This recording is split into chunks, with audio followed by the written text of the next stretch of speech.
I'm Andrew Kinsey. And I'm Yolanda Harris. It's been an interesting night so far. We have a lot of races to take a look at tonight, but I will say they started coming in, those results, awfully quickly tonight. You're right about that, Yolanda. Polls closed at 7:30 tonight, shortly after we got our first results. And over the next 30 minutes or so, we're going to give you some insight, reaction from the campaigns, and live reports from those in the field. You know, the big race we've been watching here, the governor's race and that race to represent Ohio and Washington to replace Senator Rod Portman. This race really started about 15 months ago after Portman announced that he would not seek re-election. Shortly after, a number of candidates jumped into that race, and tonight we now know who will move on to November. Right, it's been a big pool of candidates, but we also know that tonight Tim Ryan has won the Democratic nomination to run for that. Yeah, we have this, our digital broadcast center is where we are tonight, not our typical studio, so that we can bring you this good reporting. This is from the AP. The AP provides us with the results, and this is what supports our digital broadcast center here tonight with the election results that you can follow along with right now on our website at 10tv.com. And this is all in real time, so as you see the numbers change when they do, that is in real time coming in. The AP calling J.D. Vance a short time ago. Now, this is quite interesting, Yolanda. As you know, earlier last month or so, former President Trump made a trip to Ohio to formally endorse J.D. Vance, and many see this primary election as a telltale sign of what could come in other primaries across the state, and to show that former President Trump, still has that pull within the GOP and Republican Party.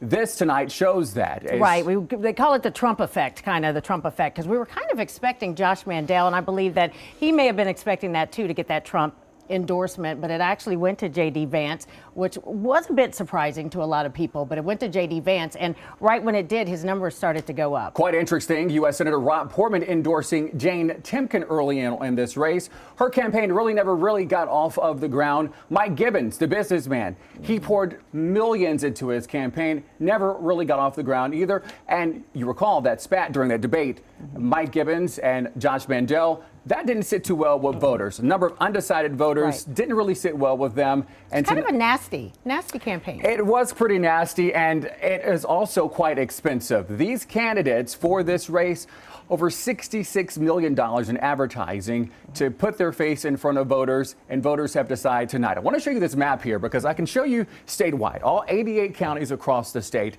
and they're color-coded for the candidates. You could see J.D. Vance taking many of the highly populated areas across our state, from Northwest Ohio, the Toledo area, Cleveland area, really going to Matt Dolan tonight.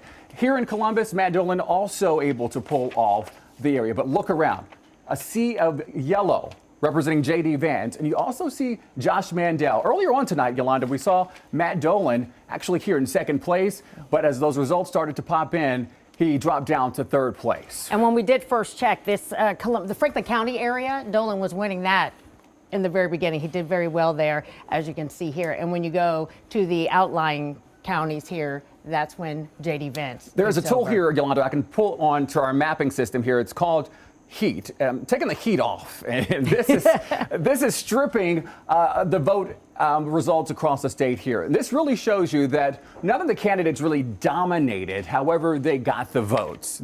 Will show you, when I turn the heat on, who actually took over the votes in the different parts of the viewing area across the state here. So we have the Republican side here. We'll take you over to the Democratic side. Our Olivia Gino just made it back into the newsroom tonight after being with the Tim Ryan campaign. She joins us now. Olivia, Tim Ryan taking over tonight for the state of Ohio. Yeah, that was definitely a sweep, and it was called very early tonight, very soon after polls closed. That race was called pretty quickly. Did that seem surprising to the camp over there? No, not at all. I think that's really what everyone was kind of expecting. You know, we've talked about this a lot, his name recognition. You know, he's been a congressman for almost 20 years. He ran for president in 2020. So there was a lot of people when they go to the polls that they're going to recognize that name, and that definitely does play a big factor. And you can see that as you look at the map. I mean, in comparison to the Republican side, it is a sea of green. Yeah. It is. Yeah. And this is that feature. I just took the heat off here. However, you can see here in this case with Tim Ryan, he dominated. Oh, yeah. Yeah. And then I turn the heat back on, and then you can see. And it's quite interesting. Tim Ryan had the name recognition across the state. He had that failed presidential run in 2020. Right. Morgan Harper also had a little name recognition, but there was no surprise here that Tim Ryan was going to pull this off. No, not at all. Honestly, it was kind of interesting because when the AP did call the race for Tim Ryan, it was almost kind of like, oh, okay, and everyone just kind of continued on with their evening. Well, what happened here was sort of strange. I mean, I think we all expected him to win this, but I feel like before the polls closed, he was projected to win. We thought, well, the polls haven't even closed yet, so they just did that. But yeah, pretty interesting night for them. Do you think, because Morgan Harper, I mean, the relative unknowns. I believe Harper, she is the one that ran against Beatty for Beatty. Yes, yeah, she, for Beatty's yes, seat, she did. Joyce Beatty's seat, but basically just unknowns. Let's see if we take a look. Did they get There's nothing small to populate. areas? Nothing to populate. Yeah. Just so minuscule of a percentage. You were at Tim Ryan's victory party. What did he say? Yeah, so he had a lot to say. So he had his whole family there, very excited to be on stage. And Representative Beatty was also there. She was the one who brought him out. And we had the chance to speak with him after, and he actually told us what he is expecting as he continues his campaign into November. And I know we have some of that sound if we could pull that up so you could take a listen. Stay focused on these economic issues, getting away from the Democrat and Republican things. I think everybody's exhausted from it. I feel like I'm representing the exhausted majority of people in this state. And I want everybody to know that we're going to focus on jobs in the economy. We're going to work with businesses to get this done. And we want to make sure everybody knows they got a home in this campaign. This is about healing. This is about bringing people together. Olivia, did he give any indication of who he thinks he may be running against come November? Well, at that point, I think it was starting to, because at the early parts of the evening, it was really close. They were within a couple points of one another. And then at the time that he was speaking, that's when you started to see Vance start to take off a little bit. So he was asked about that. And so hopefully we'll be able to play for some of that tonight at 11. So, yeah. And just a short time ago, J.D. Vance did take to the podium to address his crowd. Do we have that sound roll? No sound from. We're working to turn that for you, but quite interesting to hear from J.D. Vance on his victory. He came under fire earlier for some comments he made about former President Donald Trump, which many thought would actually hurt him in this poll, but tonight, I guess that's why you don't put too much into those polls, because at the end, it's what the voters want. Right, exactly. And, there was a lot of questions about some of the things that people had said. You also had Tim Ryan, who had that ad where he talked about China a lot.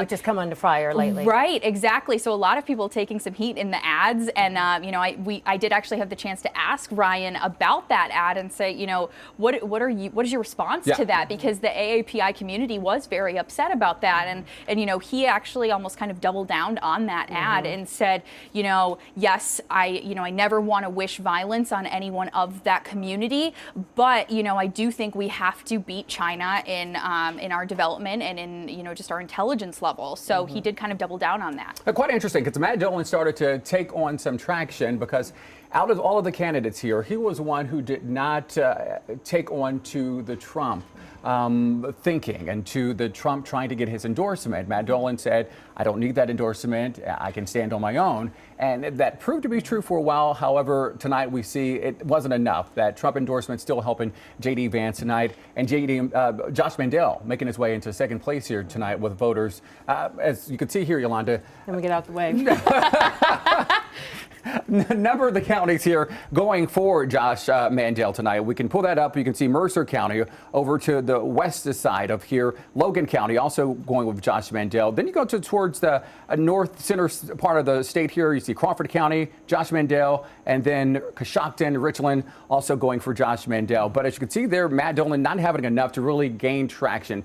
Columbus, Cleveland, yes, but not enough to get over that hump to beat off J.D. Mandel. The other big race we are watching tonight is the race for governor. Olivia, thank you so much. Thank you very much. The race for governor. We do know that Mike DeWine has secured, that Republican nomination. And you're looking at here, Jim Renacci, he's the kind of the second coming up here. He actually ran for president he won at the presidential nomination. He dropped out of a Senate race before to do that, and that didn't turn out well for him. Joe Blystone, this guy, just, a farmer, I believe out of Canal Winchester, and, he wanted to try this. Ron Hood, haven't heard much about Ron Hood. Doesn't look like many people knew who he was. Taking off the heat there, and you can see that in some parts of the state, Mike DeWine still quite dominating. But here's the other side here. Nan Whaley going up against Mike DeWine come November. Our Kevin Landers is out tonight. He has an update on this race, which is capturing a lot of attention tonight.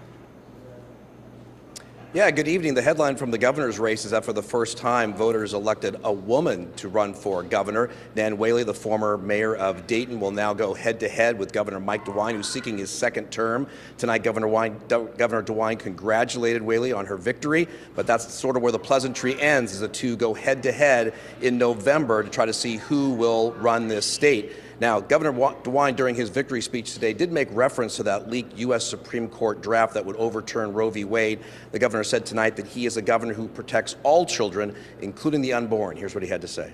Because this is an administration that focuses on the most vulnerable members of our society, and that certainly includes the unborn.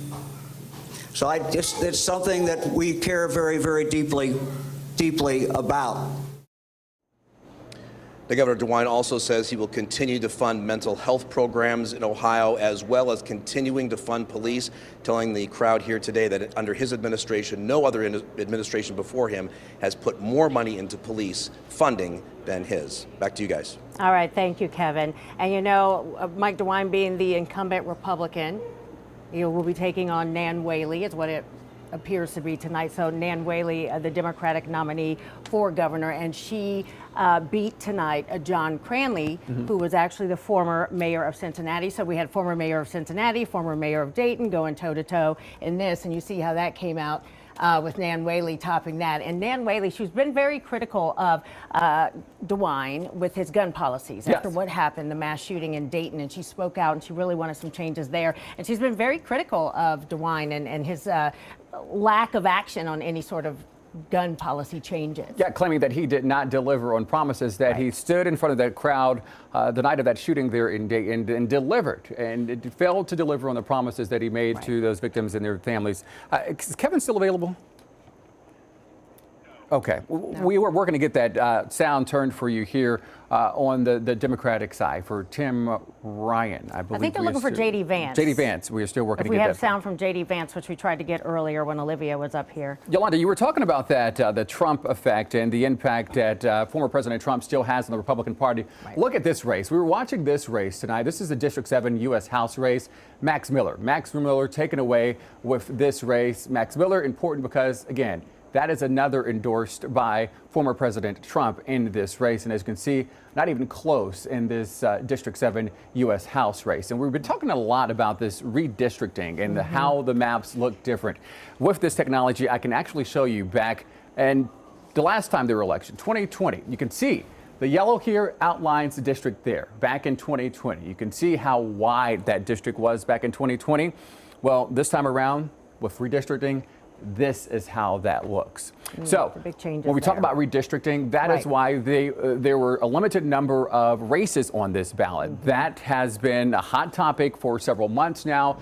The Ohio Supreme Court rejecting maps 4 times. They are set to meet again tomorrow to hopefully come up with another set of maps that will be approved, which could lead voters back to the polls come August before the general election come November. So we're looking at sometime in early August. And another thing is that this redistricting, all of this and drawing the maps and all of them being deemed unconstitutional, once we have this second primary in August, that's going to cost a lot of money. I know Frank LaRose had said that he gave an indication of just how much it would cost. So Ohio Secretary of State Frank LaRose, he sits on the commission, the Redistricting Commission. He said that a second primary election is going to cost the state $20 to $25 million.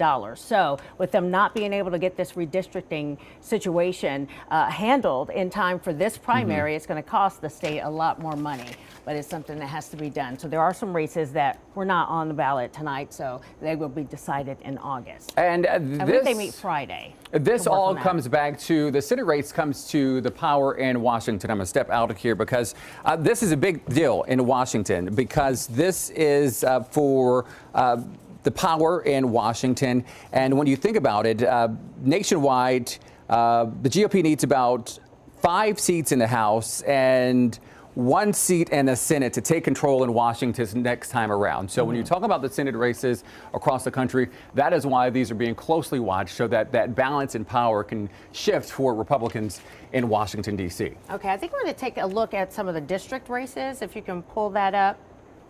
We just kind of see what else. Since this is real time, we can take a look at some of the other Yeah, so that races. goes back to District If 7. Andrew can figure it out, because I can't. That's why he's doing it. I'll move out of the way I'm- so our viewers can see this. This is going back to that House District 7 where Max Miller has been certified there as the winner on the Republican side. And I'll switch over to the Democratic side there, Yolanda. There you go, Matthew Deemer. Yes, taking He's over. got the majority of the votes there. And there were also, let's see here, if I go down here to the District 12, Troy Balderson.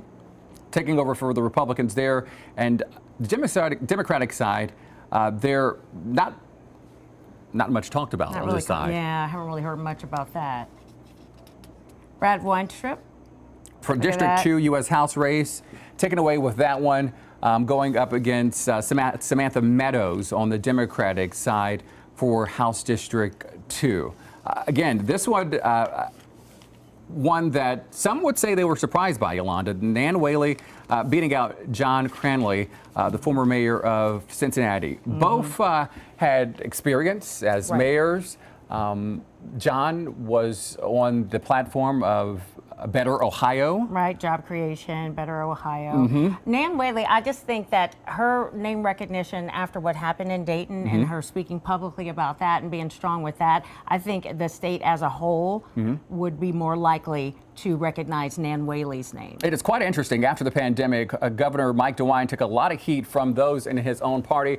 But tonight, this color-coded map actually showing you that he still has the majority of support of voters here in the state for those voting in tonight's primary election. Mike DeWine holding on to go to the general election in November, going head-to-head with Democratic Nan Whaley.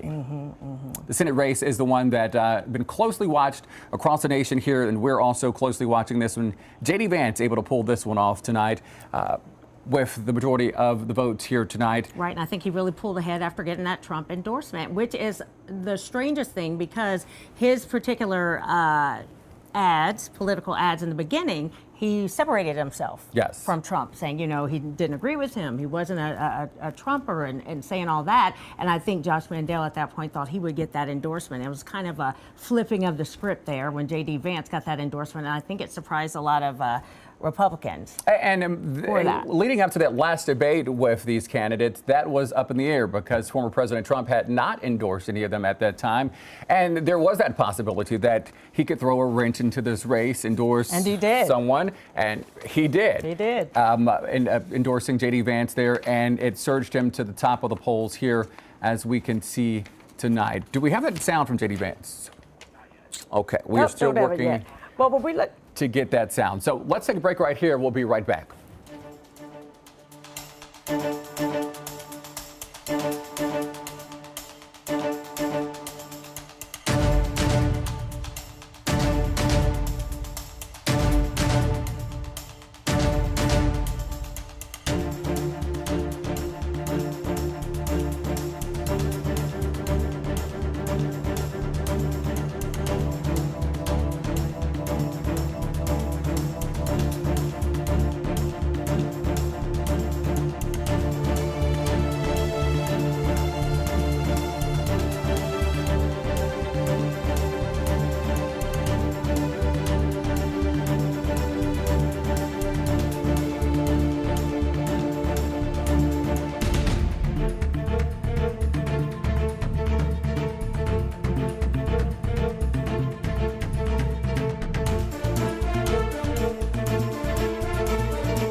Welcome back to our primary election online coverage. We are in our digital broadcast center. I'm Andrew Kinsey. And I'm Yolanda Harris. We're following some big races tonight. At this point, this primary has determined that President Governor Mike DeWine is the Republican nominee for the next governor's race in November, and he will be competing against Nan Whaley, the former mayor of Dayton. Nan Whaley beat out John Cranley, the former mayor of Cincinnati, for the Democratic nominee to be the Democratic nominee for governor. And as you see on the map here, Yolanda, not even close across the state here. Yeah, she won big.